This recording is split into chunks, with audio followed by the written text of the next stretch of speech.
So the impact of the LRA on businesses. So we've got some positives and some negatives. Now, in terms of the positives, just to promote a healthy relationship between the employer and employees. Okay, we just want some workplace harmony. It protects the rights of businesses in labor-related issues, so protect the business on its own, so the business will have a legal identity here. Remember, just revise your forms of ownership from grade 10 and grade 11. Labor disputes are settled a lot quicker and are a lot less expensive, so it's a lot less lengthy of a dispute and therefore it's cheaper. Okay, to protect employers who embark on lawful lockouts when negotiations between parties fail. Let's say the workers want a bit more money and then they start striking and the employers are like, look, we just cannot pay you more. The business is not as profitable or we feel like we're paying you enough. So it can protect employers as well. And it provides for the principles of collective bargaining. Again, someone tell me, what is collective bargaining? Very important concept here. And it provides specific guidelines for employers on correct and fair disciplinary procedures and guidelines on fair dismissal procedures. So people can only be dismissed on legitimate grounds, okay? No nonsense. And then the CCMA that was discussed in the last slide. And remember, guys, look for the positives, just learn like 3, 4, 5, and you'll be fine.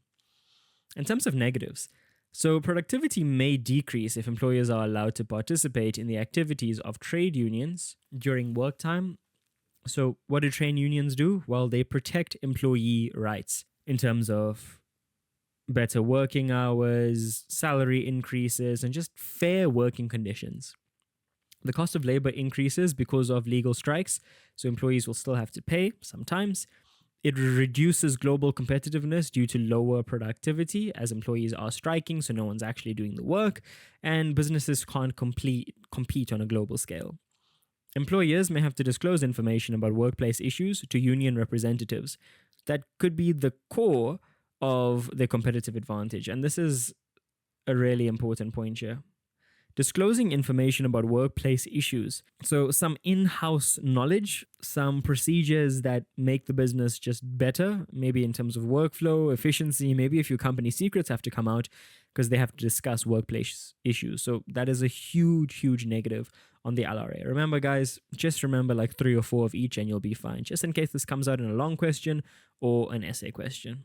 Okay, but look, when I did business in matric quite a few years ago, I just learned like the first 3 or 4, literally the first 3 or 4 points. And if one of the points was like a bit too lengthy, like this one here about collective bargaining, I just leave it and I'd go and I'd look at the next point. Okay. And look, it's not like these are all the positives and these are all the negatives. These were the most relevant ones that I picked for you guys. But yeah, see you in the next video.